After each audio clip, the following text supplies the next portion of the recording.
इमरान खान जो है, मैं तो बिलीव करता था कि एक एजेंडा के साथ इस मुल्क में आया और इस मुल्क को तबाह बर्बाद करने के लिए आया।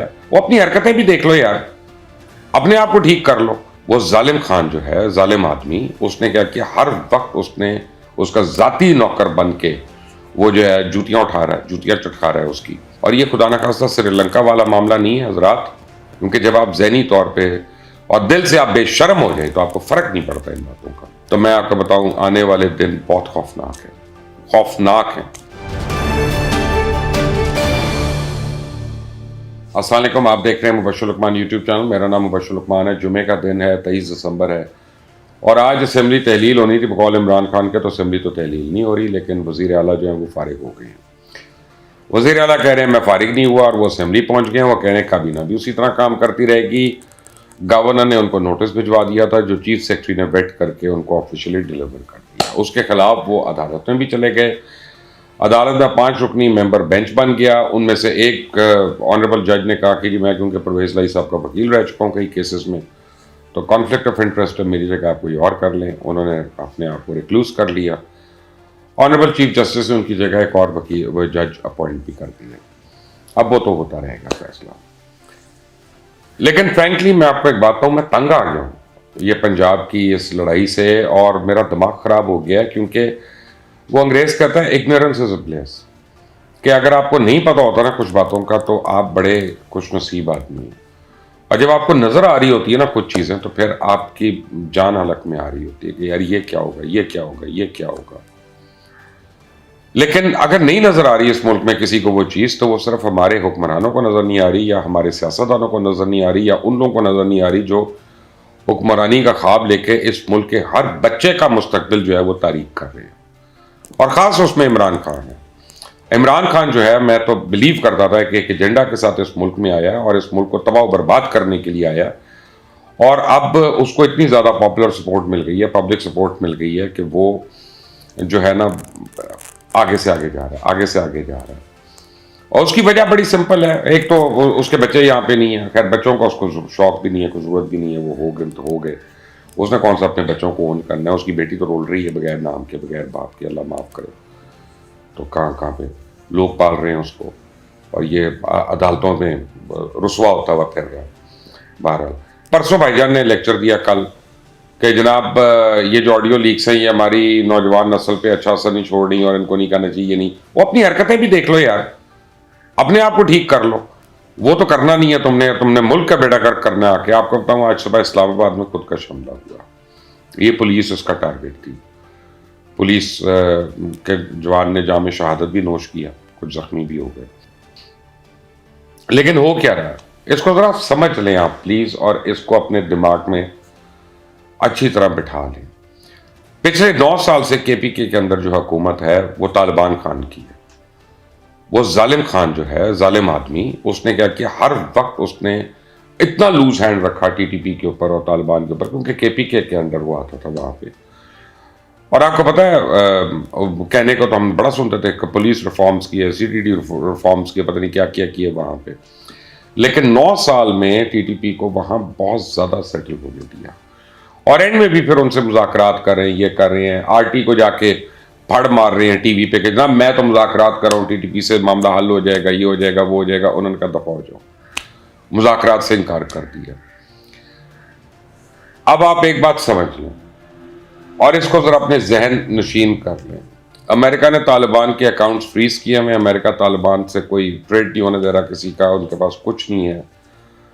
It is imminent, it is imminent कि आज नहीं तो 3 महीने के बाद, 3 महीने के बाद नहीं कि 6 महीने के बाद तालिबान की हुकूमत ने कोलैप्स करना। ऑलरेडी उनकी जो ग्रिप है अपने मुल्क के ऊपर वो बिल्कुल ख़त्म हो गई है।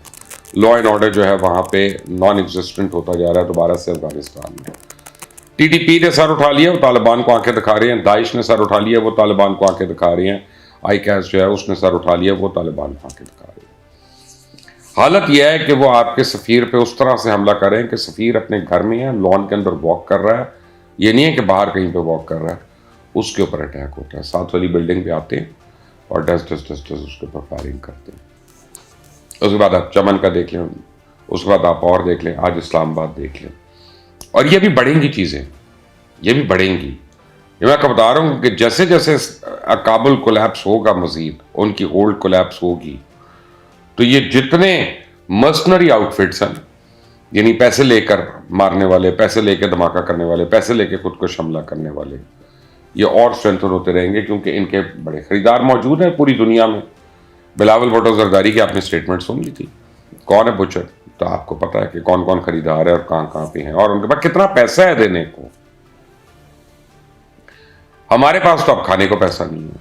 हालत तो ये हो रही है कि इस वक्त आप बाकायदा आप कोई $10,000, $20,000 अगर आपने पाकिस्तान से बाहर किसी जायज़ काम के लिए भेजने हो, चाहे इलाज के लिए भेजने हो, तो स्टेट बैंक जो है वो उसके ऊपर बैठ जाता है और वो आपसे, मेरे ख्याल है कि पता नहीं कितने फॉर्म्स आपसे साइन होते हैं, कितने अंगूठों के आपके ऊपर निशान लगते हैं, उसके बाद भी वो 3 हफ्ते लग जाते हैं, 4 हफ्ते लग जाते हैं।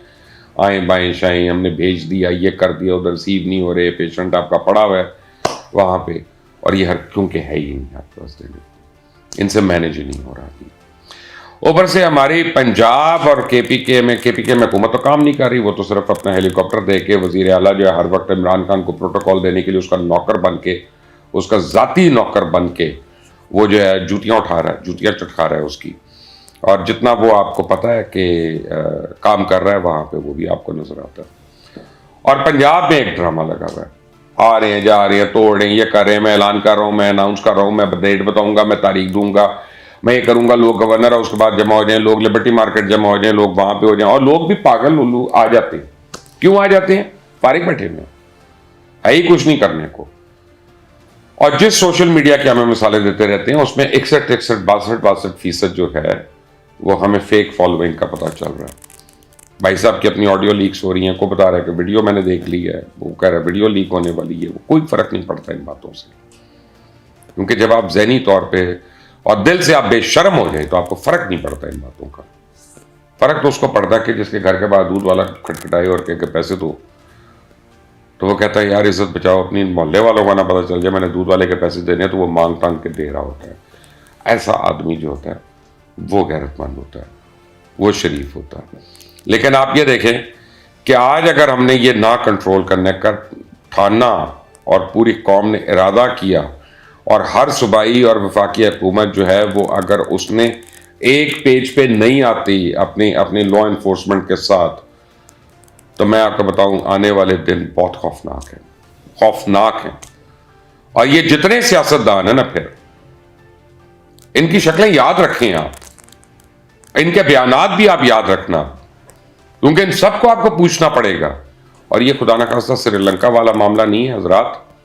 मैं आपको बता दूं, श्रीलंका में सिर्फ बैंक्रप्सी हुई थी, ब्लैक लिस्टिंग हुई थी, उनके पास पैसे थे, पेट्रोल नहीं था गाड़ी में डालने के लिए।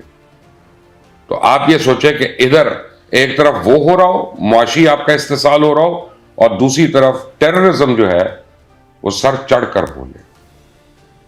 और हालत यह है कि आपकी सीटीडी जो है उसने हाथ खड़े कर दिए केपीके में, वो कहते हैं हम कर ही कुछ नहीं सकते।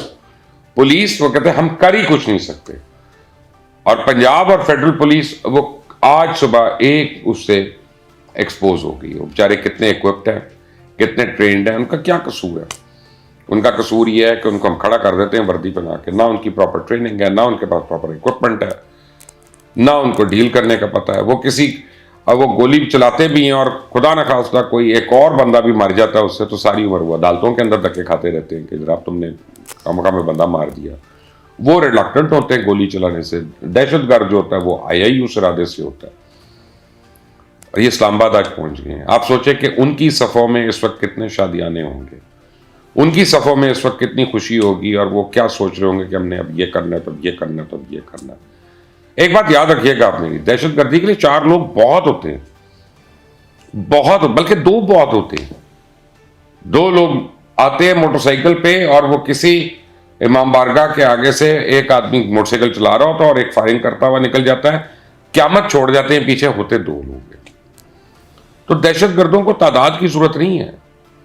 दहशतगर्द जो हैं वो सिर्फ जो उनका काम है मर्सनरीज के तौर पे, वो उनको करना आना चाहिए, और वो इनको आता है, बहुत ज़्यादा आता है। हालत हमारी ये है कि हम कहते हैं एक तरफ हम कहते हैं कि हमारी एजेंसियां जो हैं वो हमारे पीछे हैं, और भाई तुम अपनी हरकतें ठीक करो।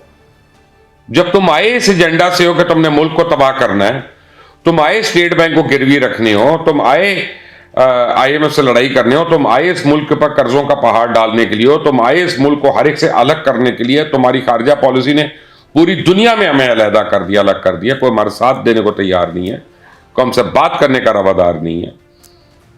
फिर तुम कहते हो कि ये क्या हो रहा है, क्या हो रहा है, आटा दाल प्याज और टमाटर की कीमत बता रहे हो। खुद तुम कहते थे कि मैं इसलिए इलेक्ट तो नहीं हुआ कि मैं टमाटर और प्याज की कीमतें बताऊं लोगों को, तो अब क्यों बोल रहे हो, अब क्यों बड़बड़ कर रहे हो ज्यादा? नहीं, अपना इस मुल्क का तुमने तो रहना नहीं है यहां पे, ना तुम्हारे बच्चे हैं यहां पे, तुम तो बाहर निकल जाओगे आराम से। इस मुल्क में रहने वालों का क्या होगा? और इस सारे सियासतदानों का मैं आपको कह रहा हूं, मैं एक की बात नहीं कर रहा सिर्फ, ये सारे जितने भी हमारे पॉलिटिशियंस हैं, बातें करा लें आप इनसे जितनी करानी है, ना इनके पास सोल्यूशन है, ना इनके पास विल पावर है, ना इनकी मुझे नीयत लग रही है। याद रखें, एक तरफ इकोनॉमिक टेररिज्म हो रहा है पाकिस्तान के साथ, और एक तरफ ये हमारे साथ लाकानूनियत का टेररिज्म हो रहा है, दहशतगर्दी हो रही है। आज अगर हमने 22 करोड़ लोगों ने अपनी आंखें ना खोली तो बहुत बुरे दिन है। मेरा काम था आपको बता देना। अल्लाह ताला हम सब की यानी मदद फरमाए, अल्लाह ताला हम सब का हामी और नासिर हो। लेकिन अल्लाह ताला ने मुतादिद बार कहा है कि पहले अपनी मदद आप तो कर लो। वो अंग्रेजी में कहते हैं God helps those who help themselves. कुछ तो हिम्मत कर लो। इतने ही नालायक हो गए हम लोग, इतने ही नाकारा हो गए कि समझ ही नहीं आ रही है। देखते रहें, शर्माते जाएं, और पंजाब असेंबली का ड्रामा और भी देख लेना। अभी इन्होंने आपका दिमाग खराब करके रख देना है, जिनको आप फॉलो कर रहे हैं। याद रखिएगा मेरी बात। अंटिल द नेक्स्ट टाइम, अल्लाह हाफ़िज़। कोई पाकिस्तान का हाल पूछे तो बताने के लिए कुछ नहीं। इक़्तिदार की जंग में दोनों अतराफ के सियासतदान गोया अंधे हो चुके हैं। कौमी नुमाइंदगान पार्लिमानी मामलात को अदालतों में एक बार फिर ले जा चुके हैं। पंजाब की सूरत हाल को मद्देनजर रखते हुए KPK की असेंबली ने भी यूटर्न मार लिया है। तालिबान ने आज सुबह दारुल हुकूमत इस्लामाबाद पर भी हमला कर डाला।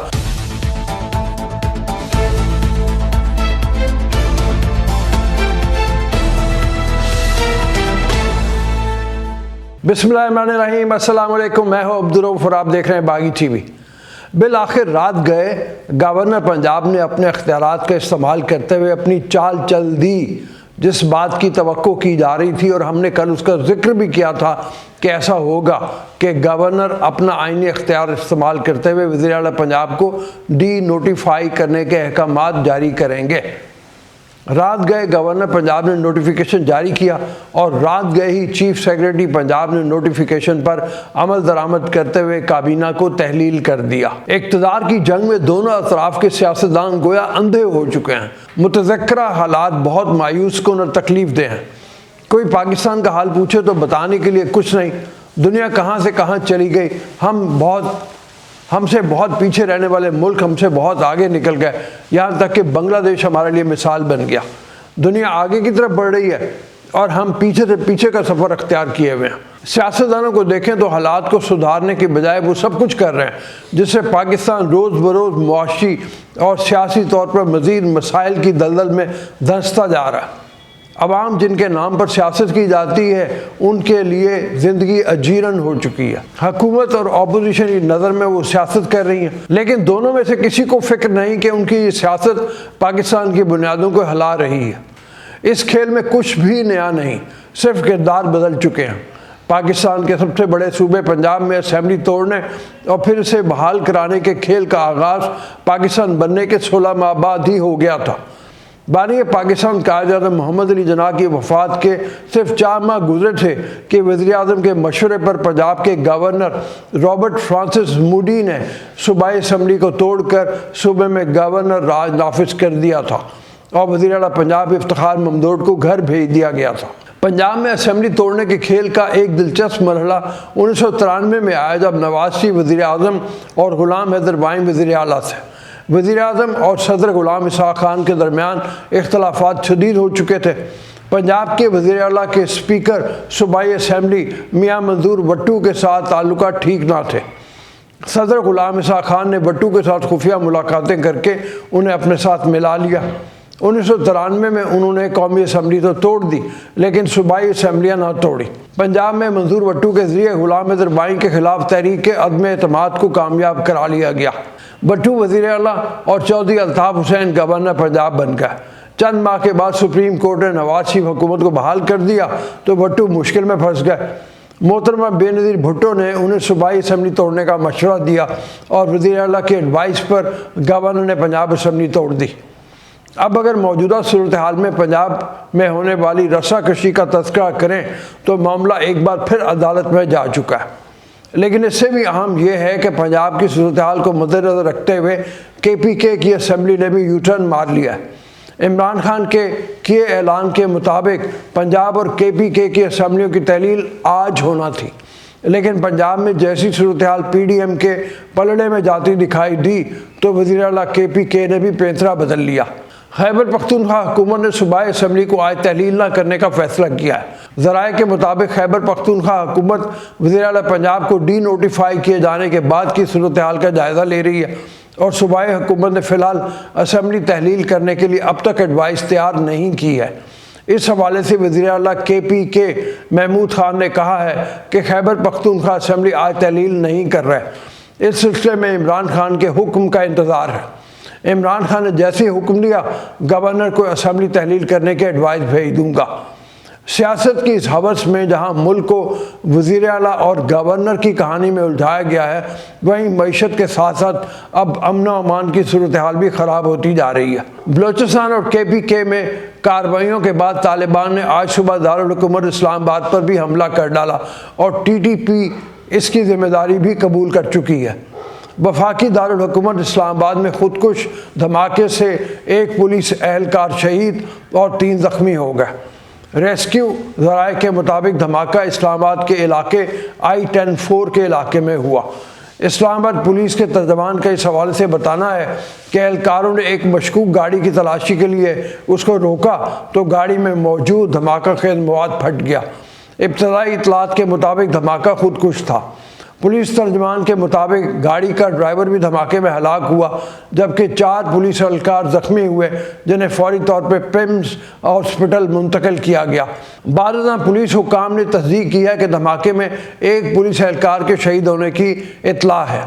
धमाके के फ़ौरन बाद कानून नाफिज करने वाले इदारों के एहलकारों ने जाए वक़ूआ का मुहासरा करके इलाके को घेरे में ले लिया है।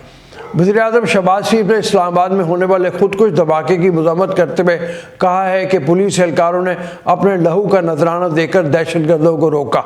वज़ीर-ए-आज़म शहबाज शरीफ ने इस्लामाबाद के इलाके I-10-4 में होने वाले खुदकुश धमाके की मज़म्मत करते हुए वज़ीर दाखिला और IG इस्लामाबाद से रिपोर्ट तलब कर ली और शहीद पुलिस एहलकार को शोहदा पैकेज देने की हिदायत भी की। वज़ीर-ए-आज़म ने इस्लामाबाद पुलिस के शहीद एहलकार अदील हुसैन को खिराज अकीदत पेश करते हुए कहा कि पुलिस एहलकारों ने अपने लहू का नजराना देकर दहशतगर्दों को रोका।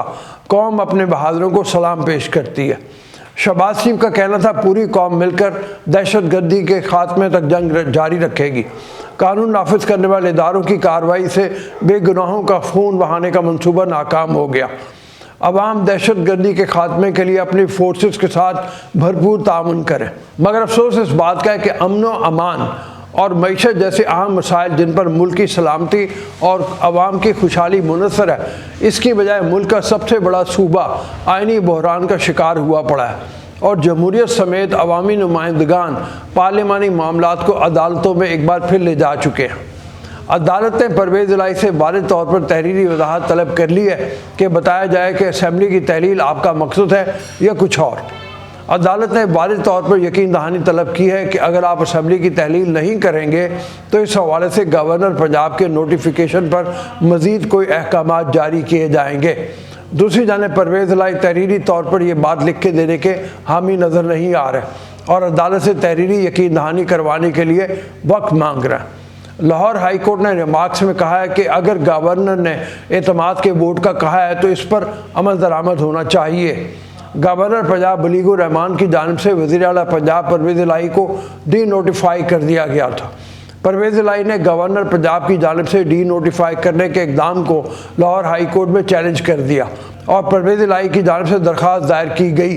परवेज़ इलाही ने अपनी दरख्वास्त में मौक़िफ़ पेश किया कि गवर्नर एतमाद का वोट लेने के लिए वज़ीर आला को ख़त लिखा ही नहीं, ख़त स्पीकर असम्बली को लिखा, जबकि वज़ीर आला को लिखना चाहिए था, और दरख्वास्त में इस्तदा करते हुए मौक़िफ़ अख्तियार किया कि एक इजलास के दौरान गवर्नर दूसरा इजलास तलब नहीं कर सकते। गवर्नर को अख्तियार नहीं कि वो गैर आइनी तौर पर वज़ीर आला को डी नोटिफाई कर सके। उन्होंने कहा कि अदालत गवर्नर पंजाब के डी नोटिफाई करने के नोटिफिकेशन को कालअदम करार दे। परवेज़ इलाही की दरख्वास्त पर जस्टिस आबिद अजीज़ शेख की सरबराही में लार्जर बेंच ने समाअत की। परवेज़ इलाही के वकील बैरिस्टर अली ज़फ़र ने अदालत के रूबरू मौक़िफ़ अख्तियार किया कि गवर्नर ने एतमाद के वोट के लिए स्पीकर को ख़त लिखा। वज़ीर आला ने एतमाद का वोट लेने से इनकार नहीं किया।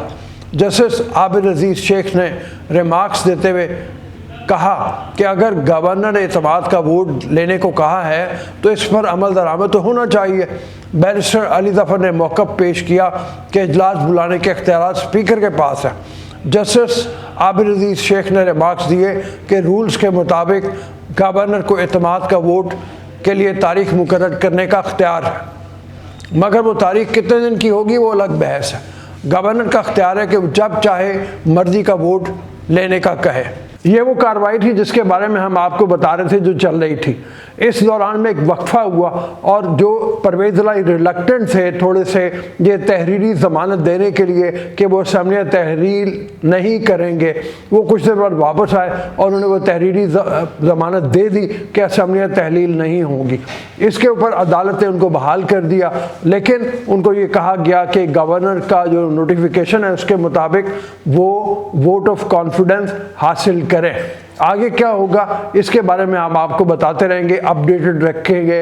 अब तक के लिए इजाज़त दी, हमें जाने से पहले इजाज़त दीजिए और साथ ही एक दरख्वास्त कि इस वीडियो को लाइक करें, शेयर करें और कमेंट सेक्शन में अपना कमेंट ज़रूर दें। अल्लाह आपका हामी नासिर हो।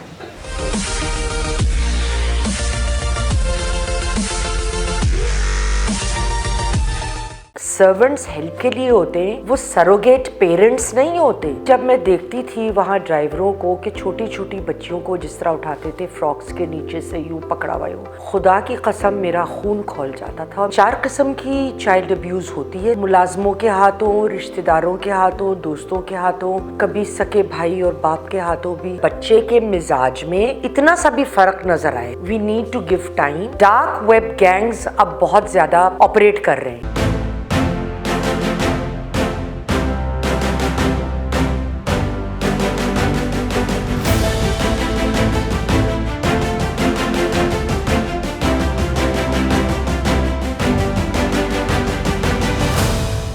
अस्सलाम वालेकुम नाज़रीन, प्रोग्राम यास्मीन की बैठक के साथ मैं हूं आपकी मेज़बान अफीफ़ा राव और मेरे साथ मौजूद है मैम यास्मीन आफ्ताब अली साहिबा। अस्सलाम वालेकुम मैम। वालेकुम अस्सलाम। मैम, जो हमारे प्रोग्राम से हमें फ़ीडबैक मिल रही है ना, वो लोग सोच रहे हैं कि शायद हम लोग जो है ना सिर्फ औरतों से रिलेटेड जो है वो इश्यूज़ को डिस्कस कर रहे हैं बहुत ज़्यादा, जबकि कुछ इश्यूज़ पर ये फ़ीडबैक भी सुनने को मिली कि ये जो प्रॉब्लम्स आप औरतों के हवाले से बता रहे हैं तो ये तो आजकल इवन बच्चों को भी फेस करना पड़ रहा होता है। जिस तरह से हम लोगों ने औरतों के साथ अब्यूज़िव बिहेवियर की बात की, तो उसी तरह की सिचुएशन जो है वो ये इतनी बदकिस्मती वाली बात है कि हमारे आसपास बच्चों को फेस करनी पड़ रही होती है। तो ये बच्चों से रिलेटेड जो सूरत हाल बनती है चाइल्ड अब्यूज़ से मुतल्लिक, वो उस पर ज़रा रोशनी डालिएगा कि आप उसको किस तरह से देखती हैं। चाइल्ड अब्यूज़ अफीफ़ा दोनों सेक्सेस के साथ है, लड़का भी हो या लड़की भी हो। लड़कियों का परसेंटेज थोड़ा हाई होता है लेकिन करीब करीब है। 4 किस्म की चाइल्ड अब्यूज़ होती है। सबसे पहले तो फ़िज़िकल, और ये वो अब्यूज़ है जो हम लोग ख़ुद भी उसके मुर्तकिब होते हैं, एज़ मदर्स बच्चों को मारना पीटना, या कभी उससे बच्चे के अंदर एक पिटाई के ख़िलाफ़ कोई भी काम किसी को बुरा लगे वो ना माने, एक डर बैठ जाता है। अब अगर कल को कोई दूसरा शख्स किसी और नाजायज़ मकासद के लिए भी उसको दो जड़ेगा तो वो बच्चे के अंदर का बैठा हुआ डर उभर के आ जाएगा और वो उसके अगेंस्ट प्रोटेस्ट नहीं करेगा, वो उसको एक्सेप्ट कर लेगा कि हाँ शायद मेरी गलती है या ये जो चीज़ है ये मुझको खामोशी से कबूल नहीं चाहिए। दूसरी चीज़ है इमोशनल अब्यूज़, कि हम लोग बच्चों को कंपेयर करते हैं, बच्चों को मुख्तलिफ लेवल्स पे बहुत बुरी तरह अब्यूज़ कर देते हैं। नहीं, अब बाज़ दफ़ा बच्चों की बड़ी मासूमाना ख्वाहिशात होती हैं, मुझे इस रंग का कपड़ा ले दे, मुझे ये जैकेट ले दे, मुझे ये, तो हम लोग बड़ी सख्ती से नहीं, हम तो यही यूं ही। अब वो कभी इन बच्चों के जज्बात मांग करती है कि नहीं जो मैंने निकाल दिया बस यही वही पहनना हो है। रहा। तो वो एक जज्बात उन बेचारों के ना एकदम वो जाते हैं, मजरू हो जाते हैं कि हमारी मासूम ख्वाहिशों के ऊपर भी ये मुख्तलिफ़ किस्म की अब्यूज़ हैं, हम लोग करते हुए भी कभी रियलाइज़ नहीं करते हम कर रहे होते हैं। तीसरी चीज़ आती है सेक्शुअल अब्यूज़, और ये ना सिर्फ ये कि मुलाजमों के हाथों, रिश्तेदारों के हाथों, दोस्तों के हाथों, कभी सके भाई और बाप के हाथों भी ये मामले होते हैं, सुनने में आ रहे हैं बहुत ज़्यादा हैं। और और जो सबसे बेसिक है अब्यूज़, जो जिसकी बुनियाद पे ये सारी चीज़ें खड़ी होती हैं, वो है निगलेक्ट। बाज़ दफ़ा क्या होता है फीफा, मैं भी इधर से जाऊंगी ना, मैं कभी थकी हुई होंगी, तो अगर बच्चे ने कोई मुझसे बात की, बड़े बच्चे हैं मेरे, बट आई एम इरिटेटेड, यार ठहर जाओ ना, मुझे चाय पीने दो पहले, सांस तो लेने दो। हाँ, सांस मतलब लेने हमारी दो। ऐसी वर्किंग वुमेन अक्सर घर जाएंगी तो यार सांस तो लेने सांस दो, लेने पानी दो। तो पीने दो। हाँ। उसके अब उस बाद वक्त हम ये नहीं रियलाइज कर रहे कि उस वक्त उस बच्चे को शायद कहीं जाना है, वो कोई बड़ी इम्पोर्टेंट बात हमसे करना चाह रहा है या चाह रही है, जो, या हम बच्चा स्कूल भेज रहे हैं, तो हमने तो रात की तैयारी करनी है ना, हमने कॉफ़ी पार्टी पे जाना है, तो हम रात को वैसे भी डिनर से आए थे, तो हम तो नहीं सुबह उठ सकते बच्चे को ले जाने, नौकरों के साथ भेज दो।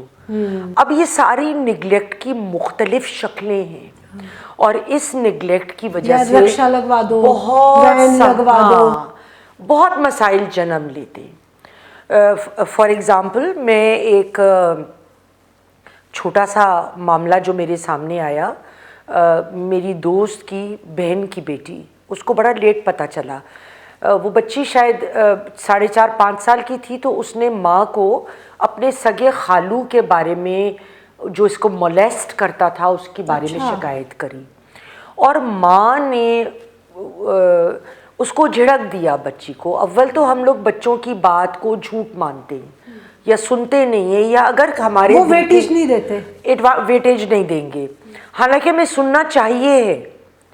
बच्चा क्यों बोलेगा इस किस्म का झूठ, वो तो बहुत मासूम होता है बच्चा, इतना छोटा। और अगर हमारे दिल के कहीं कोने में ये सोच होगी कि यार ये बच्चा सही तो नहीं कह रहा, तो हम इसलिए खामोश करेंगे और हम इग्नोर कर देंगे। आई मीन हम उस चीज़ की खुद देखना नहीं चाहते, क्योंकि इससे ख़ानदान के ख़ानदान तबाह हो सकते हैं, तो हम उस चीज़ को इग्नोर करना बेहतर समझते हैं, बस उसको ढक दो, छुपा दो। लेकिन ये बात तो आप कर रही हैं कि ये हम फैमिली हमारी तबाह ना हो जाए, या फैमिली के जो रिलेशंस हैं आपस में वो ख़राब ना हो जाए। लेकिन मैंने इस तरह की सूरत हाल भी देखी है कि बाज़ माएँ जो हैं या बाज़ फैमिलीज़ जो हैं, वो बच्चों की अगर वो किसी मेड के या सर्वेंट की शिकायत कर रहे हैं, तो वो उसकी बात को इग्नोर कर देती हैं कि जी लो अब ये चली गई तो घर का काम कौन करेगा, घर का काम कौन करेगा, या अब हम नया मुलाजिम ढूंढेंगे। तो वो बच्चों की बात को वो उस तरह से वेटेज नहीं देते, जिसका सर्वेंट्स फायदा उठाते हैं, और वो जो पहले छोटी शरारत करते होते हैं वो बड़ी तो बात हिम्मत मिलती है बिल्कुल कि कुछ वो बड़ा भी कर सकता है। आप बिल्कुल ठीक बात कर रही हैं, और ऐसा बहुत ज़्यादा होता है। और इसलिए हमें अगर बच्चे के मिजाज में, उसके बिहेवियर में इतना सा भी फ़र्क नज़र आए, डिफरेंट है रूटीन से, we need to give time. हम बच्चे बड़े हैं या छोटे हैं, क्योंकि हादसात ज़िंदगी में किसी भी एज पे हो सकते हैं। तो मेरी मेड जो मेरे पास है आजकल, डस्टिंग करती है, उसने एक बेटे को जो माशाल्लाह टॉप किया उसने इस साल, मदरसे में डाला है, और हमेशा कहती है बाजी बहुत अच्छा पढ़ रहा है।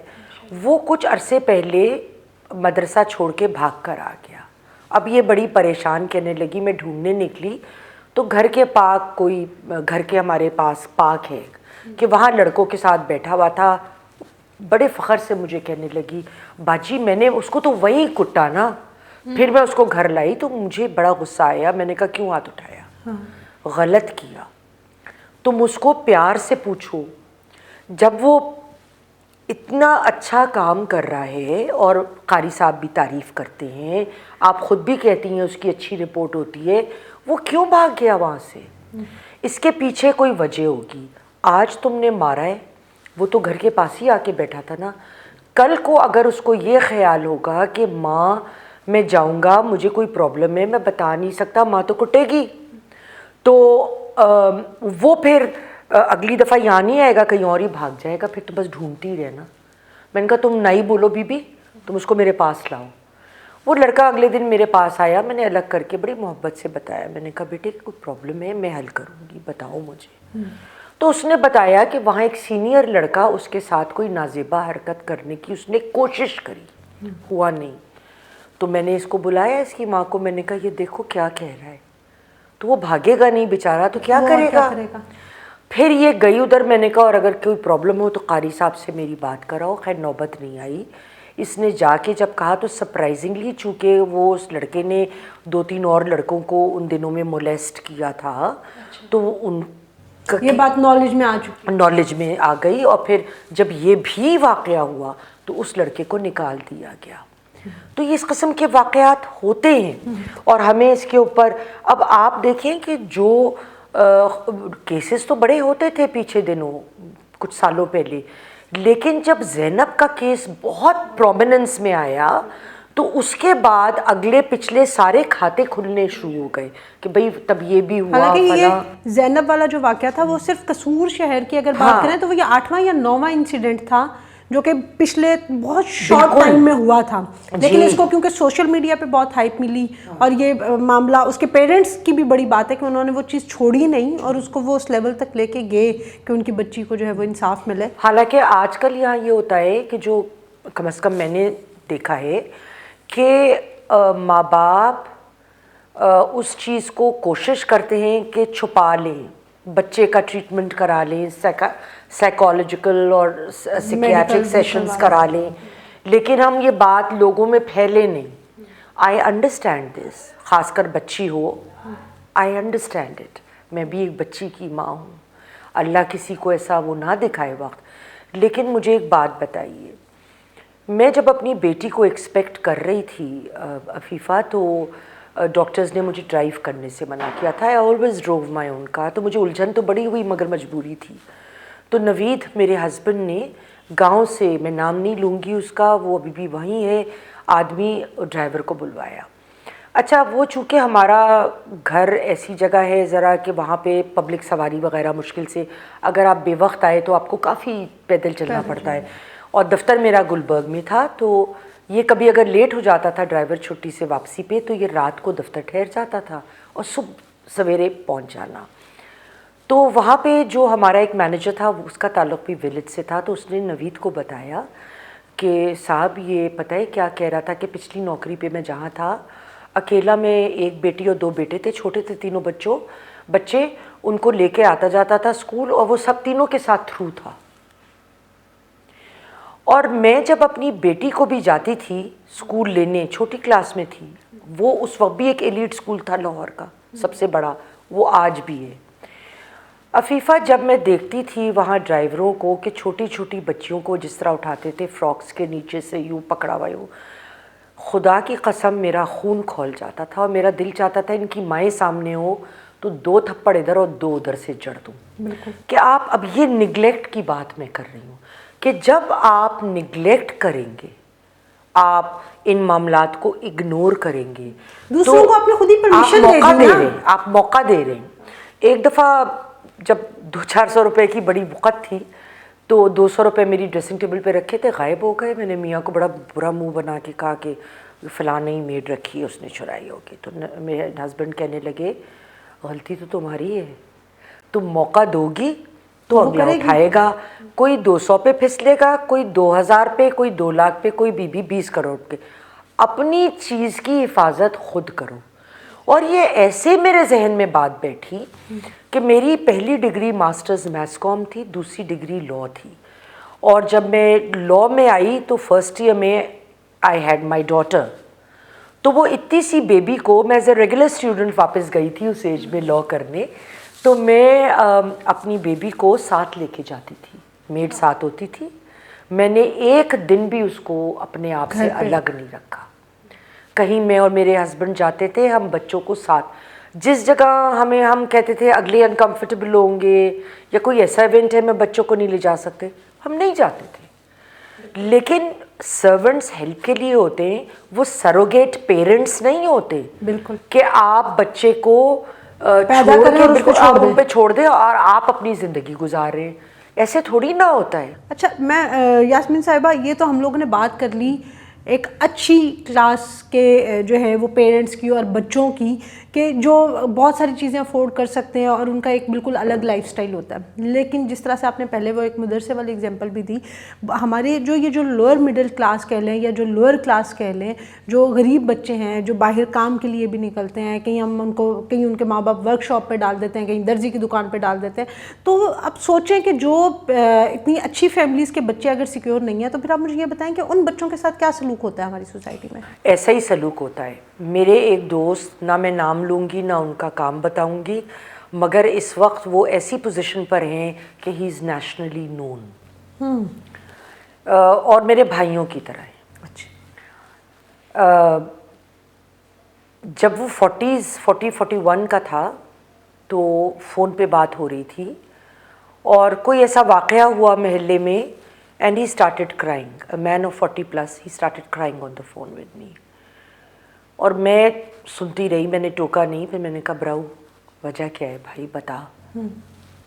मेरे रोंगटे खड़े हो गए थे जो उसने मुझको जवाब दिया। अच्छा। उसने कहा कि मेरे वालिद तो ये बिल्कुल लोअर लेवल के, इस लेवल के थे बिल्कुल, मतलब आप समझे मामूली से भी कम मामूली।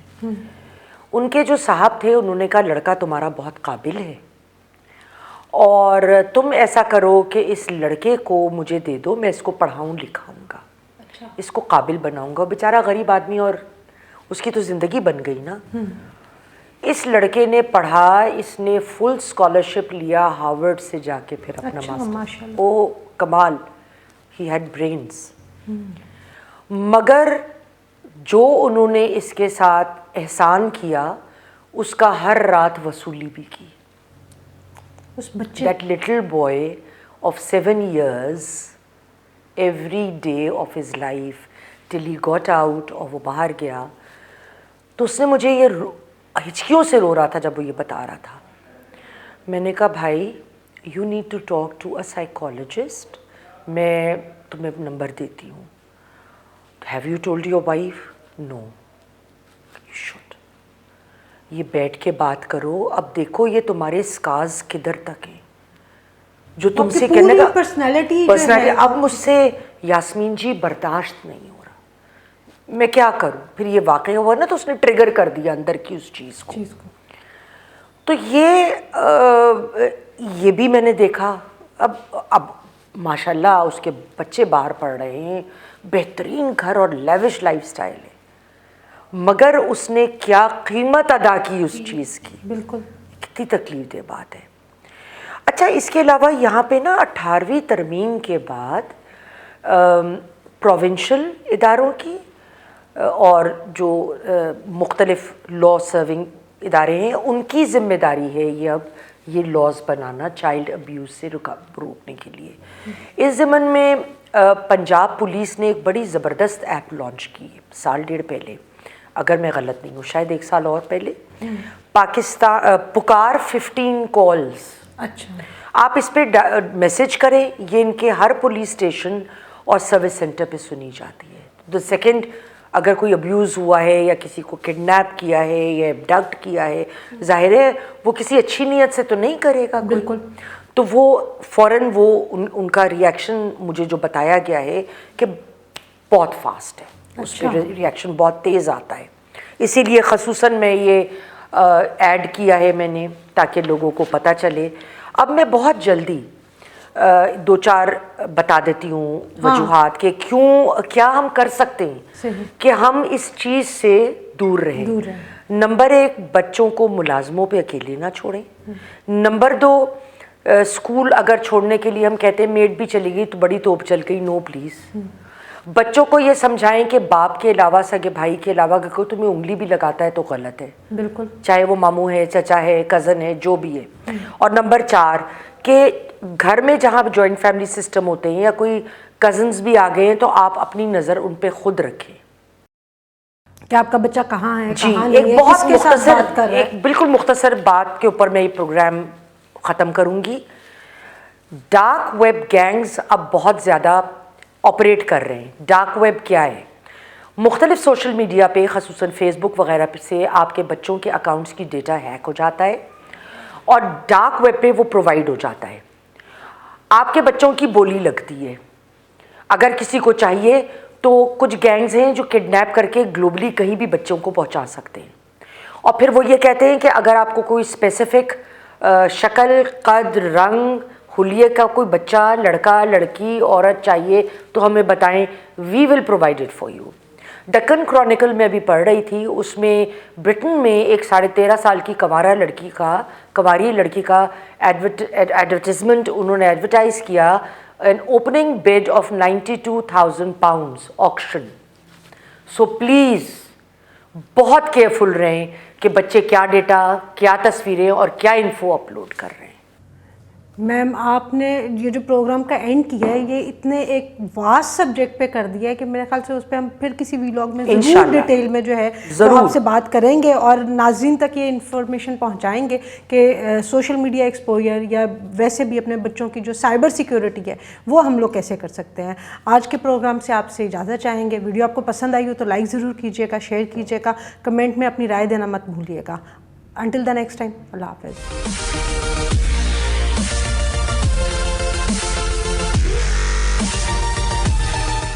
ये शख्स हर रोज टीवी पे बैठ के कौम को दर्स देता है। ये वही शख्स है जो रियासत मदीना का दाई था, लेकिन जब इसकी ज़ाती ज़िंदगी को देखा जाए तो होशरुबा हक़ाइक़ सामने आ जाते हैं। यूरोप में नाइट क्लबों में जाना, अपनी रंगीन रातें करना, जुआ खेलना, पता नहीं क्या कुछ सामने आता है। और ये पाकिस्तान की तकदीर संवारना चाहता है। वो जिसने पाकिस्तान की नस्ल बर्बाद कर दी, वो पाकिस्तान की किस्मत चमकाना चाहता है। इमरान खान और सीता वाइट की मुलाकात एक नाइट क्लब में हुई।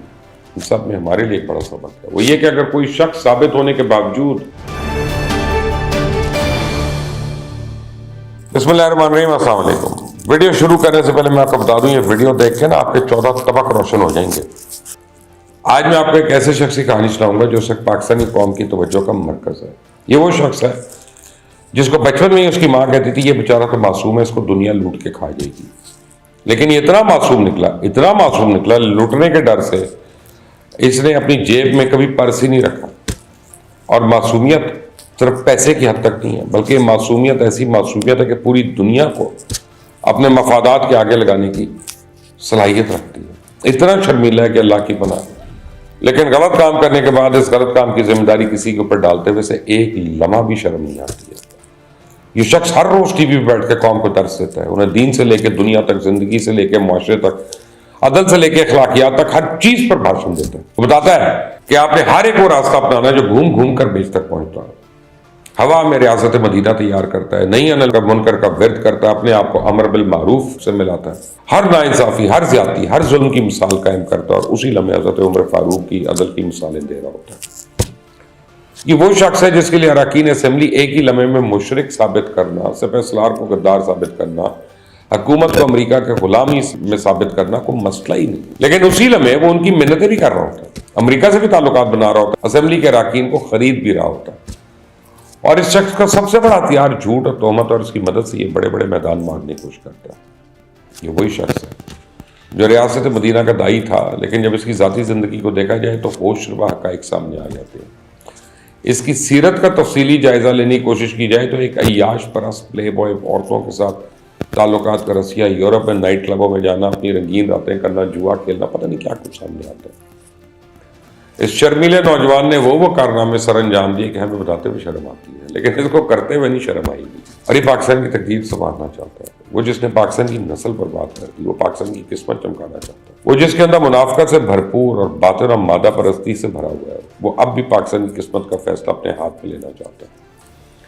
जिसका माजी इस्लामी तालीमात के बरखिलाफ हरकत से भरा हुआ है, वो रियासत मदीना का क़याम करना चाहता है। वैसे तो इसकी निजी जिंदगी पूरी की पूरी गर्द आलूद है, लेकिन आज मैं सिर्फ एक किरदार सीता वाइट का जिक्र करूंगा। पहले आपको मैं जरा सीता वाइट की आज मैं पूरी कहानी सुना दूं, क्योंकि सीता वाइट इस वक्त इमरान खान के माथे पे बदनामी का झूमर बन चुकी है। ऐसे लगता है जैसे सीता वाइट की रूह अपने ऊपर होने वाली ज्यादतियों का इंतकाम लेने लौटी हुई है। सीता वाइट इमरान खान के कदमों पर गिरने वाली खवातीन की एक लंबी कतार में से एक किरदार थी। इमरान खान और सीता वाइट की मुलाकात एक नाइट क्लब में हुई। सीता वाइट काफ़ी अमीर खानदान से थी। इसके वालिद एक इंडस्ट्रियलिस्ट थे। वो सीता वाइट के इमरान खान के साथ ताल्लुक के सख्त खिलाफ थे, लेकिन इमरान तो कुछ और ही चक्रों में था ना। सीता वाइट और इमरान का ताल्लुक कुछ वक्त ही चला। रिश्ता कलील मुद्दती रहा और इमरान खान जल्दी अलग हो गए। इनकी आखिरी मुलाकात 1991 में हुई, जिसके बाद वो एक साथ नहीं देखे गए। लेकिन इमरान खान ने जुदा होने से पहले सीता वाइट को सारी जिंदगी के लिए एक निशानी दे दी। वो निशानी थी टेरियन। 1992 में सीता वाइट ने एक बेटी को जन्म दिया। उसका नाम टेरियन वाइट रखा गया। टेरियन वाइट के वालिद कौन थे, ये एक मामला था जिसे सीता वाइट ने शुरू में छुपाया। बाद में पाकिस्तानी क्रिकेटर इमरान खान को अपनी बेटी का बाप बता के सबको हैरान कर दिया। और जब इमरान खान ने यह बात सुनी, उसके होश उड़ गए। वो मुंह छुपाने लगा, लेकिन सच कहाँ छुपता। इमरान खान के करतूत इसकी राह तकने लगे। इमरान खान ने इस इल्ज़ाम की तरदीद करते हुए टेरियन वाइट को बेटी मानने से इनकार कर दिया। उस वक्त सीता वाइट ने इसके खिलाफ मुकदमा दर्ज कर लिया। कभी इमरान अदालत में नहीं पेश हुए। उसकी दलील ये दी गई कि वो अपने मसरूफ शेड्यूल की वजह से एक मुल्क से दूसरे मुल्क का सफ़र नहीं कर सकते थे। बिल्कुल उसी तरह जैसे अभी वो जख्मी टांग का बहाना बनाकर अपने 2 दर्जन केसेस का सामना करने के लिए किसी अदालत में नहीं पेश हुए। सीता वाइट जब इमरान खान के साथ ताल्लुकात में आई तो उस वक्त इसकी शादी एक अतालवी फोटोग्राफर फ्रांसिस्को से हुई। मुख्तलिफ स्कैंडल्स की वजह से वालिद, भाई और ख़ानदान के दीगर अफराद के साथ सीता वाइट के ताल्लुकात कभी अच्छे नहीं रहे। उसका ख्याल था कि उन्होंने विरासत के हक से महरूम कर दिया गया। कहा जाता है इमरान की वजह से इनके और फ्रांसिस्को के ताल्लुकात ख़राब हो गए और दोनों में तलाक हो गई। सीता ने 1996 में एलन मार्शल नामी शख्स से शादी की। बदकिस्मती से वो भी कामयाब नहीं उसकी, क्योंकि इमरान खान की सूरत में बदनामी का दाग अभी भी उसका पीछा कर रहा था। अपनी मौत के वक्त अपने तीसरे शौहर के साथ तलाक का मुकदमा लड़ रही थी, जिससे इसने 2002 में शादी की। और 2004 के अवाइल में सीता को ये मालूम हुआ कि उसको कैंसर है और सोचने में मजबूर हो गई कि उसकी बेटी की देखभाल करेगा कौन। उसे जुमाइमा के बारे में सोचा। अपनी ज़िंदगी में एक मुस्तहकम माँ होने के साथ साथ उसे ये ख्याल आया कि टेरियन भी जुमाइमा के ज़रिए अपने बाप के साथ ताल्लुक़ कायम रखेगी। सीता ने अपनी वसीयत को दोबारा लिखा, जुमाइमा को वाहिद सरपरस्त मुकर्रर किया और टेरियन वाइट का नाम बदल कर टेरियन खान वाइट कर दिया। अफसोसनाक तौर पर मई 2004 में जब सीता वाइट योगा क्लास के लिए तैयार हो रही थी तो गिर गई। अब वहीं पर उसकी मौत हो गई। इमरान खान ने कभी अवामी तौर पर टेरियन वाइट को अपनी बेटी के तौर पर कबूल नहीं किया, लेकिन कैलिफोर्निया की एक अदालत ने इमरान खान को टेरियन का बाप करार दे दिया। उसके बाद इमरान खान का बैनुल अक़वामी इमेज दागदार हो गया और बदनामी का धब्बा अब भी इमरान के माथे में सजा। सीता वाइट की मौत से ही अब तक जुमाइमा इमरान की बेटी की देखभाल कर रही है। इमरान के दोनों बेटों के साथ टेरियन वाइट की तस्वीरें इंटरनेट पर बासानी दस्तयाब है। जुमाइमा टेरियन खान को अपनी सौतेली माँ कहती है। ये बच्चे सालगिरह की तकरीबात तक एक साथ करते हैं। इमरान खान जुमाइमा से पैदा होने वाले दोनों बेटों के साथ वक्त तो गुजारते, लेकिन टेरियन से मिलने से गुरेज है। पता नहीं उसमें कौन सी मुनाफिकत छुपी है। इमरान के साथ टेरियन के साथ सिर्फ एक तस्वीर है जिसे बहुत कम उम्र नजर आ रही है। सीता वाइट को अपनी मौत से पहले यकीन हो गया था कि उसकी बेटी के लिए माँ की बेहतरीन शख्सियत उस शख्स की बीवी यानी जुमाइमा होगी जिसने उसको और उसकी बेटी की तौहीन की। कुछ लोगों को उस शख्स सीता वाइट के फैसले पे एक पागलपन कहा, लेकिन वो बिल्कुल सही था। सीता वाइट अपनी मौत से पहले कहती थी, मैं सिर्फ इसलिए जिंदा हूँ कि मुझे इमरान खान के प्रेस के बयानात के जरिए अवामी तौर पर चैलेंज किया गया है और मुझे ये साबित करने के लिए अदालत जाना पड़ रहा है कि इमरान खान ही मेरी बेटी का बाप है। एक माँ के लिए इससे बढ़कर तकलीफ की क्या बात होगी। हालांकि सीता वाइट के बकौल इमरान खान ने सीता से वादा किया था कि वक्त आने पर ज़ाती तौर पे अपनी बेटी को तस्लीम कर लेंगे, लेकिन वो वक्त भी नहीं आया।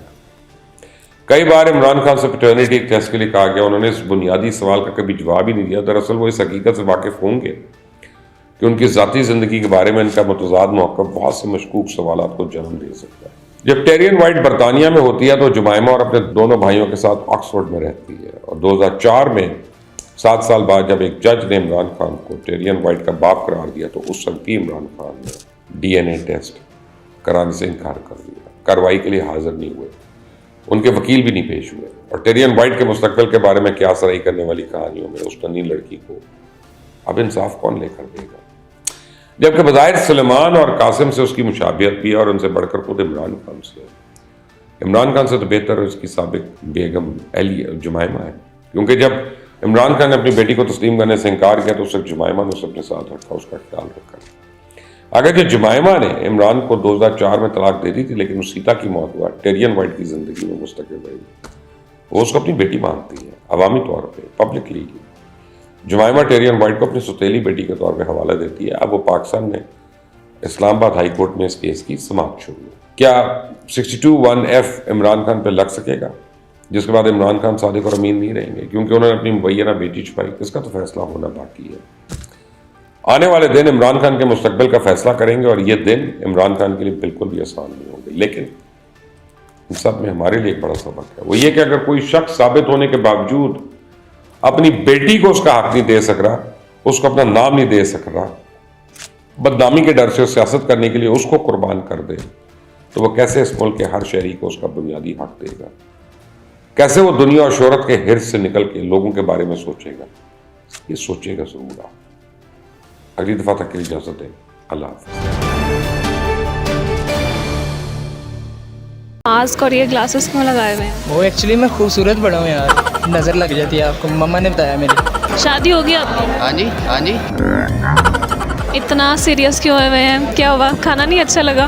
ये नौजवान तो रहेगा ही नहीं जब सारे बाहर चले जाएंगे। इधर नौजवानों की रिस्पेक्ट ना की जा रही, मतलब इंजीनियर हो ठीक है, हमारे लिए आप कुछ नहीं हो। इन्फ्लेशन रेट हमारा बहुत हाई हो गया और हमारी सैलरीज बहुत कम है, इसलिए लोग बाहर को प्रेफर करते हैं।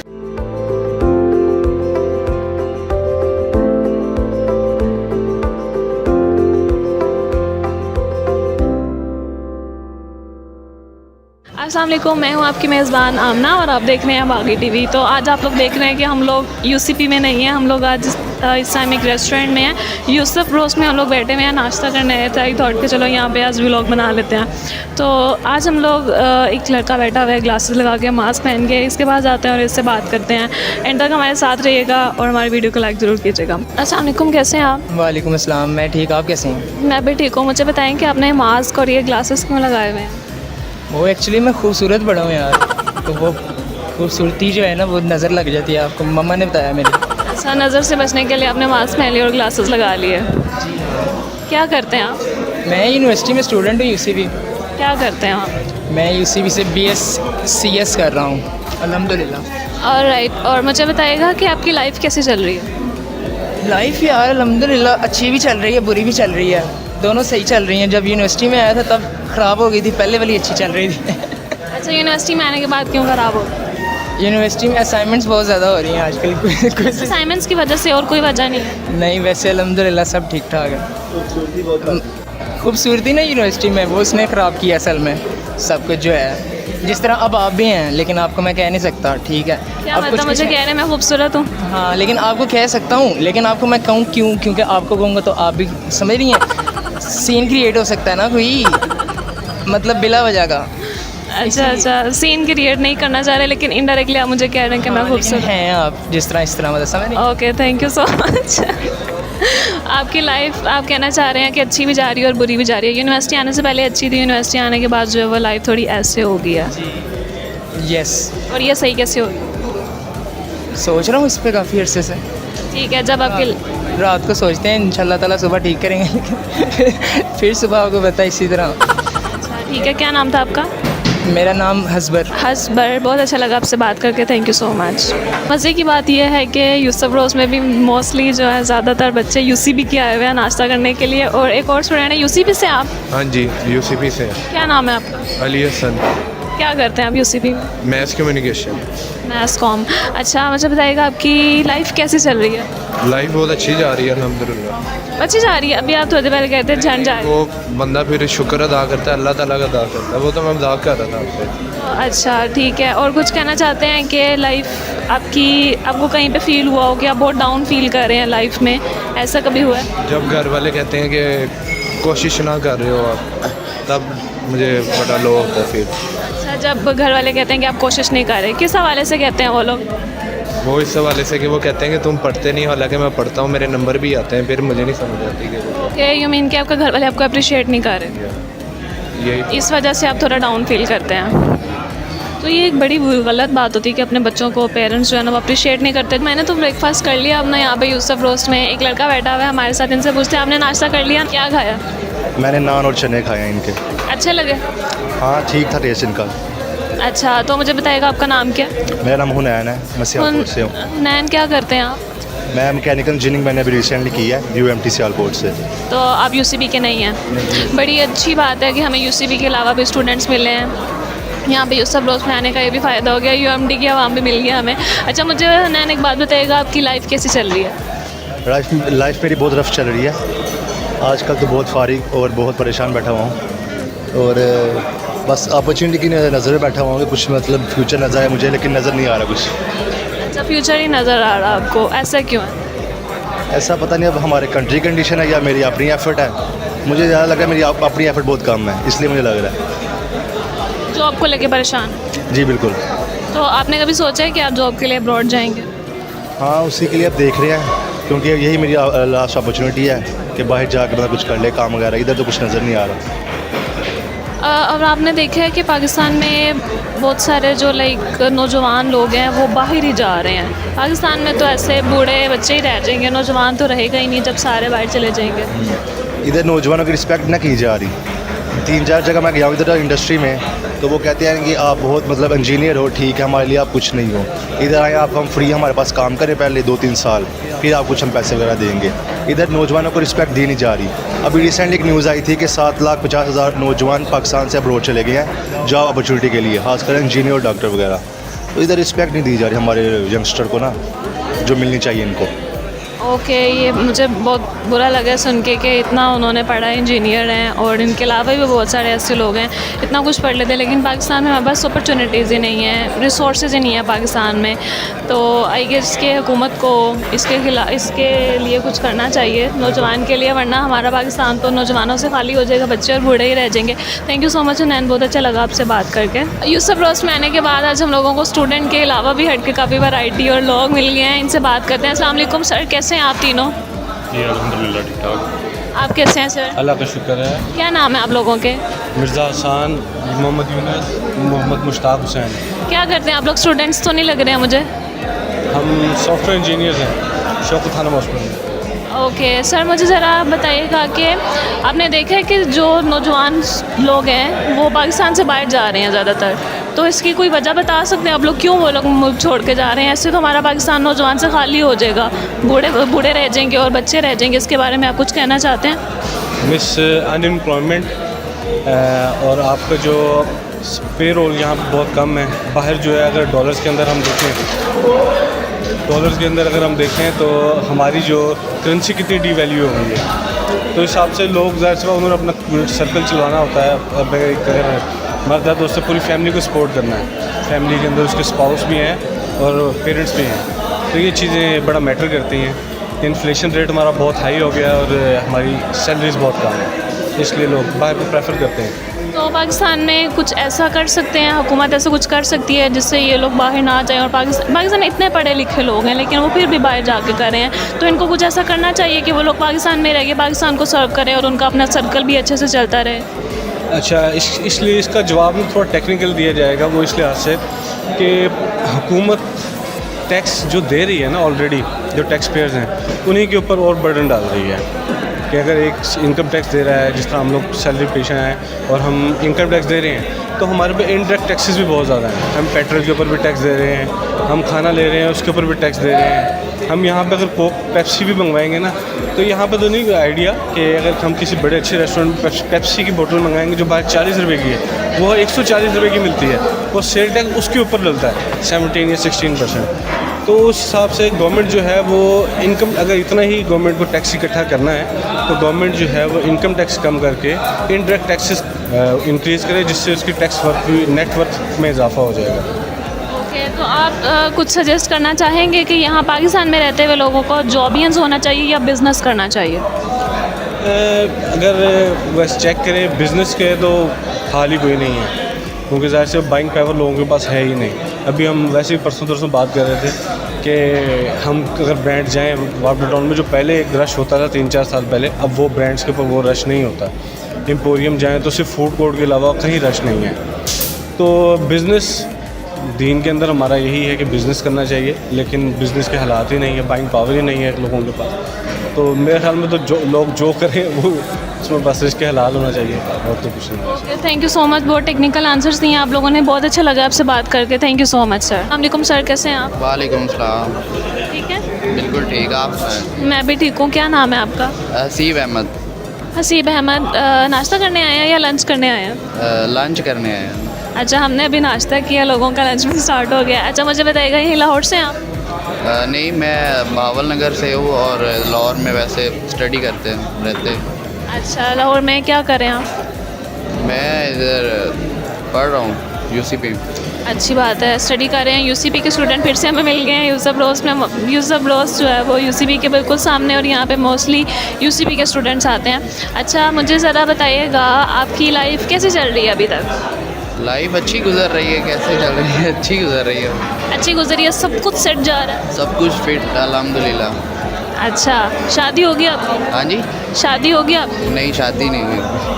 अच्छा, तो लेट है, अभी लेट है। क्यों लेट है? बस कुछ मसले आ जाते हैं अंदर। अभी कह रहे थे आपकी लाइफ सब सेट है, अब कह रहे हैं कि मसले आ गए। वो खुश हूँ मैं, वैसे भी खुश हूँ। ऐसे मतलब शादी ना हो फिर भी ठीक है, अभी चल रहा है। अच्छा, आपकी लाइफ में कभी कोई ट्रेजेडी आई? नहीं, स्मूथ चल रही है लाइफ बिल्कुल? बड़ी बात है, इनकी लाइफ बिल्कुल स्मूथ चल रही है। मेरी तो कभी स्मूथ नहीं चली है, लेकिन थैंक यू सो मच, बहुत अच्छा लगा आपसे बात करके। कुछ आप कहना चाहते हैं चैनल पे? यूथ को कुछ कहना चाहते हैं? कुछ यूथ को, बच्चों को, स्टूडेंट्स को कुछ कहना चाहते हैं आप? कुछ अच्छा पैगाम देना चाहते हैं? पढ़ें, स्टडी करनी चाहिए, पढ़ लिख के आके कोई अपना निज़ाम सेट करें। Thank you so much. अस्सलाम वालेकुम, कैसे हैं आप? वालेकुम सलाम जी, मैं बिल्कुल ठीक। इतना सीरियस क्यों हुए हैं? क्या हुआ? खाना नहीं अच्छा लगा? नहीं, बस थोड़ी तबीयत ख़राब है मौसम की तब्दीली की वजह से। अच्छा, क्या नाम है आपका? नौशेर अली। नौशेर अली, क्या करते हैं? मैं यहाँ पर बेसिकली मेडिकल स्टूडेंट हूँ। अख्तर सईद मेडिकल कॉलेज है बैरिया टाउन, तो मैं फार्म डी कर रहा हूँ वहाँ पर। फार्म डी कर रहे हैं? क्या सोच के फार्म डी स्टार्ट किया? बस मेडिसन असेंबल करने का और इस तरह के मतलब एक्सपेरिमेंट्स करने का शौक़ था, तो इस वजह से ये फील्ड चूज़ की। अच्छा, डी फार्मेसी करने के बाद आप कहीं मेडिकल स्टोर पर जॉब करेंगे या फिर अपना फार्मेसी जो है वो बनाएंगे? नहीं, अपनी इंशाल्लाह बनाने का इरादा है, जॉब वगैरह का तो नहीं कोई। अच्छा, मुझे बताइएगा कि अभी जो यूथ है हमारी, या जो स्टूडेंट्स अभी ग्रेजुएट हो रहे हैं, उनको जॉब्स करनी चाहिए या फिर अपना बिज़नेस स्टार्ट करना चाहिए? मेरे ख़्याल में तो बिज़नेस बेस्ट है, क्योंकि अब जॉब में बस गुजारा ही हो सकता है। मतलब बंदा अपने ड्रीम्स नहीं अचीव कर सकता, अपने गोल्स नहीं अचीव कर सकता। अच्छा, तो मुझे ज़रा बताइएगा, आपकी लाइफ अभी तक कैसी चल रही है? जी अल्हम्दुलिल्लाह बहुत अच्छी चल रही है। मैरिड हैं आप? नहीं जी, अनमैरिड। तभी अच्छी चल रही है? जी बिल्कुल, बहुत। अच्छा, अब अपना फार्मेसी का बिज़नेस स्टार्ट करेंगे, हमें डिस्काउंट देंगे उसके बाद मेडिसिन पे? इंशाल्लाह। मुझे याद रखेंगे?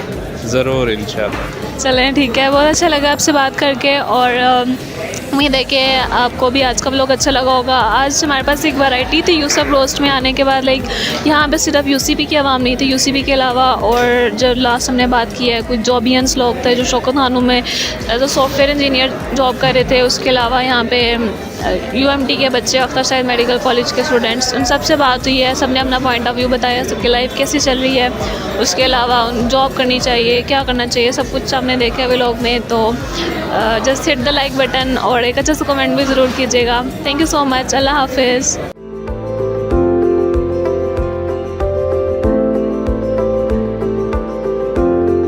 हम तो जैसे तोड़े वो तोड़े तो आज और सर जैसे तोड़ नहीं होता था अंदर। वो इमरान खान साहब भी बता सकते हैं जब होश में होंगे। उसने आज तक कोई बात सच्ची की है जो अब करेगा? तोड़े ना तोड़े उनकी मर्जी, मगर हमारी तो तोड़ गई। असम्बली नहीं टूट रही है, पागल हो गए ना सारे। भाई होता है सब ने तोड़ देना यार, वो मुझे ही नहीं आज उठा लेना टाइम। वो पिंकी पीरनी के पीछे लगे हुए हैं। हम तो दुआ करते हैं सबको एक एक मिल जाए और सब वज़ीर आज़म बन जाएं। अस्सलाम वालेकुम नाज़रीन, आप देख रहे हैं बागी टीवी और मैं हूं आपका होस्ट जनरल आब्दीन। नाज़रीन, इमरान खान साहब ने 23 तारीख दी थी कि 23 तारीख को वो दोनों असम्बलियां यानी पंजाब और KPK की असम्बलियाँ तोड़ेंगे। अब 23 तारीख आ चुकी है, लेकिन इमरान खान साहब ना से वो पंजाब की जो असम्बलियाँ हैं उनको तहलील करने में कामयाब हो सके हैं और ना ही KPK की असम्बलियाँ तोड़ने की कोई बात की जा रही है। अच्छा मैं ये बताएं, इमरान खान साहब ने 23 तारीख दी थी, 23 तारीख होगी, असम्बलियाँ नहीं टूटी? टूट जाएंगी इंशाल्लाह ताला अनकरीब। कब? अनकरीब टूट जाएंगी। कितना को टाइम क्योंकि उनकी टांपे काम रही हैं इस वक्त। गवर्नमेंट की टांपे काम रही हैं। कौन सी गवर्नमेंट? गवर्नमेंट जो आई है चोरी से, अच्छा उन्हें वापस चले जाना। अच्छा भाई होंदा समझे तोड़दा ना यार। क्या हुआ है उन्हें? वो मुर्छा ही नहीं आज उड़ा लेना टाइम। अच्छा वो ये वर्कर ना दे वो उसको अब भूल जाए। हम तो जैसे तोड़े वो तोड़े तो आज और सर जैसे तोड़नी होता अंदर। अच्छा अगर तोड़नी होती तो तब ही तोड़ देते, ये हफ्ते का दिन क्यों दिए? यार को हफ्ते को छुट्टी होती है मजदूरों को भी, वो है उन्हें छुट्टी का उसने कहा तोड़ना है। मजदूरों से तुड़वानी है तो और क्या उन्होंने असम्बली में। वो इमरान खान साहब भी बता सकते हैं जी, जब होश में होंगे। होश में होंगे? हाँ जी। इसका क्या मतलब? वो पिंकी पीरनी के पीछे लगे हुए हैं। अच्छा हम तो दुआ करते हैं सबको एक एक मिल जाए और सब वज़ीर आज़म बन जाएं। पीरनी मिल जाएगी? हाँ जी। अच्छा मुरीद होना चाहते हैं? हाँ जी, मुरीद नहीं, वो मुरीद कर लेगी। इमरान खान साहब ने 23 तारीख दी थी असम्बलियाँ तोड़ने की, आज 23 तारीख है, असम्बलियाँ नहीं टूटी, क्या चक्कर है? सर वो खुद बता सकते हैं, क्योंकि वो कभी नया पाकिस्तान बना लेते हैं, कभी पुराना पाकिस्तान बना लेते हैं और कभी कुछ कहते हैं कभी कुछ कहते हैं। वो यही कहते रहते हैं कि सारे सियासतदान बेईमान हैं और वही जो है ना नेक इंसान है जो घड़ी चोर है। वो बस ऐसे ही कहता रहेगा झूठी, उसने कहाँ तोड़नी है? उसने आज तक कोई बात सच्ची की है जो अब करेगा? अच्छा तो वो नहीं तोड़ेंगे? नहीं तोड़ेंगे। नहीं, वो तो कहते हैं कि मैं सबसे ज़्यादा सच्चा और पाक इंसान हूँ, बाकी सारे झूठे। नहीं, बस अल्लाह की ज़ात पाक है, बाकी कोई भी पाक नहीं और सच्चा नहीं है। कहते हैं मैं सादिक और अमीन हूँ। सियासत में है ये सारे ऐसे हैं, कोई भी सच नहीं बोल सकता। अच्छा इमरान खान साहब सच नहीं बोल सकते? नहीं बोलते। 23 तारीख आ गई, असम्बलियाँ नहीं टूटी। सर कोई पता नहीं वो क्या कह रहे हैं, क्या सर यू टर्न लेते हैं वो, हमें तो किस बात का पता ही नहीं है। अच्छा आपको पता ही नहीं है? इमरान खान साहब ने 23 तारीख दी थी, असम्बलियाँ क्यों नहीं तोड़ी? तोड़े ना तोड़े उनकी मर्जी, मगर हमारी तो टूट गई। क्या टूट गई? आपकी भी असम्बली है? हाँ असम्बली नहीं टूट रही है, पागल हो गए ना सारे। क्यों नहीं टूट रही? और नहीं टूट रही है, ड्रामेबाजियाँ करते पे फजूल है भाई। कौन कर रहा है ड्रामेबाजी? कौन? सही बात बताऊँ, ये नून लीग वाले हैं ही पागल। अच्छा PTI वाले ठीक है? PTI वाले ठीक है, PTI वाले बिल्कुल ठीक है। इसलिए ठीक है वो कि वो तो इनको कुछ कहते ही नहीं थे जब इनकी हुकूमत थी। ठीक है, उन्होंने 5-5 साल इनको निकलवाए कि 5 साल हुकूमत करें, सब कुछ करें। पैसा लूटा है, यहाँ का पैसा लूटा है। इनकी फुप्पी की घड़ी ले गए हैं वो, इनकी ना आंटी की घड़ी वो पाकिस्तान की इमरान ने इनकी फुप्पो की घड़ी ले गए। पाकिस्तान की घड़ी है। पाकिस्तान की घड़ी चोर। तो ये चोरों ने जो ये चोर हमारे गाड़ियों के ऊपर, जो ये गाड़ियों के ऊपर प्रोटोकॉल के ऊपर लगे फिर रहे हैं बगैर प्लेटों के। इमरान खान साहब ने भी उधर बुलेट प्रूफ शीशे लगवाए। मैं जो कर रहा हूँ वो लगवाने से वो भाई है, उसकी जान को नहीं है। वो भाई है, किसने भाई? नहीं मुझे बताएं 23 यूटर ले लेता है, हर टाइम यूटर लेता है। 23 तारीख थी, आज तारीख थी। और अब कह रहे हैं जी वो जी हम गवर्नर आ जाएंगे। कि मां का गवर्नर आ लाना है तुसी दसो? नहीं तो गवर्नर अगर साल हो गए मुल्क लुट के खा गए। आज असम्बलियाँ क्यों नहीं टूटी? आपका क्या ख्याल है? तोड़ना चाहते थे इमरान खान साहब या बस ट्रक की बत्ती के पीछे लगाया? वो सर ट्रक की नहीं, वो रेलवे इंजन की बत्ती के पीछे लगाया। वो जब पूरा मुल्क फेराएगा बाद में बताएंगे। रेलवे की बत्ती के पीछे? हाँ जी, वो ट्रक तो आहिस्ता आहिस्ता चलते हैं ना। KPK की भी आज ही तोड़नी थी, KPK की तोड़ेंगे कि नहीं? KPK में सर वो जाके छुप जाते हैं, वहाँ की तो नहीं तोड़ेंगे। तो अगर तोड़ दी तो फिर वो पकड़े जाएंगे, वो तोड़ेंगे नहीं। तो अगर इमरान खान साहब तोड़ना चाहते थे तो हफ्ते के तारीख क्यों दी? उसी दिन तोड़ देते। बस वो ऐसे ही लोगों को बहला रहे हैं। अच्छा। करना कुछ भी नहीं है, किसी ने भी नहीं करना नहीं करना। कोई अच्छा नेक बंदा अल्लाह का आएगा तो वही सही काम करेगा। इमरान खान साहब नेक नहीं है? सब नेक है लेकिन अवाम के लिए नहीं है। कि इमरान खान साहब ने 23 तारीख दी थी असम्बलियाँ तोड़ने की, 23 तारीख आ गई, असम्बलियाँ नहीं टूटी। मतलब वो भाग गया तोड़ने से? ये तो आपको पता होना। नहीं, आप भी तो माइक उठा के आए हैं। वो तो कह रहा है सुबह तोड़ो। अच्छा स्टे कौन ले रहा है? इनको जलील करने के लिए नहीं तोड़ी उन्होंने। किनको? ये जो नई आए हैं ना नए, इनको देखना है कि उन्होंने चेक करने के लिए किया कि ये कितने कहते हैं हम न्यूट्रल हैं। कितने पानी में? न्यूट्रल हैं। अच्छा न्यूट्रलिटी चेक करने के लिए। अरे मुझे बताएं कि ये KPK की असम्बली भी तोड़ सकते थे। चले यहाँ तो पुलिस ही थी इसलिए उसने नहीं तोड़ी। उन्होंने चेक करना था कि हम न्यूट्रल हैं कि नहीं। ये कहते हैं ना आवाम को तो उन्होंने कहा था कि मैं 23 तारीख को तोड़ दूंगा, फिर वो वादे के कच्चे नहीं। सर आवाम को तो उन्होंने कुछ कर नहीं सकते थे ना अभी, क्योंकि वो हुकूमत में नहीं है। लेकिन उन्होंने इनको तो बताना था ना जो कहते हैं हम न्यूट्रल हैं। आपका क्या ख्याल है, इमरान खान साहब वाकई असम्बलियाँ तोड़ना चाहते थे या बस ट्रक की बत्ती के पीछे लगा? नहीं, उन्होंने असम्बली तोड़नी है, तोड़नी थी 25 को। उस दिन क्यों नहीं तोड़ी? मैं बताता हूँ, उस दिन पता है क्या बात है, हर चीज़ का एक तरीक़ेकार होता है। जैसे रात 23 की तारीख जैसे रात होती है ना, अब केपीके की टूट जाएगी इंशाल्लाह ताला। जैसे तो आज टूटेगी ना, आज रात होती है ना, 25 को तोड़ेंगे। जब जैसे 23 की तारीख दी थी इमरान खान, लेकिन 25 की 25 तक हो जाएगा ये प्रोसेस पक्का। इमरान खान साहब से बात है ये? कुछ वजह है ना, मैं बताता हूँ। कुछ वजह ऐसी है, मैं CM हाउस में हूँ, वज़ीर-ए-आला पंजाब हाउस में कार्ड है मेरा। मैं आपको बताता हूँ बेसिकली पता क्या बात है, कुछ लोगों को नहीं पता कि मैं असल में उनको पता है कि ये साथ ही दुकान है कपड़े की हमारी, उनको पता है यहीं होता हूँ मैं, लेकिन मैं CM हाउस भी होता हूँ, ठीक है, सिर्फ वज़ीर-ए-आला पंजाब हाउस में वहाँ से भी आता हूँ। बात ये है कि वज़ीर-ए-आला वहाँ पे वही हैं या कुछ चेंज हो गया? वो तो कह रहे थे मैं सील कर रहा हूँ। कुछ नहीं, सील नहीं होया है 2 दिन तो सील होया है, नहीं होया ना, नहीं होना, कुछ भी नहीं होना, ठीक है ना। ये सब कुछ ऐसे ही चल रहा है, नवाज शरीफ को बुलाने के चक्करों में कि वो यहाँ पे आए, यहाँ आके नए सिर से थोड़ी सी ये महंगाई कम करें, पैसा फेंक के अवाम थोड़ी सी उनकी तरफ आए, फिर इलेक्शन के अलाउंस कर दें इलेक्शन। अच्छा सिस्टम ये है, अभी इलेक्शन दे रहा है मैक्सिमम में 1 माह 1 डेढ़ माह बस। हाँ जी, जितना नाज़रीन आप लोगों की राय जानी कि वो क्या समझते हैं कि कब तक असम्बलियाँ टूटेंगी, और इमरान खान साहब ने जो 23 तारीख दी थी, चले पंजाब में तो मसाइल चल रहे हैं, KPK की असम्बली क्यों नहीं तोड़ी अभी तक? लोगों की राय आपने जानी, आप क्या समझते हैं हमें कॉमेंट सेक्शन में जरूर बताइएगा। देखते रहिए बागी TV।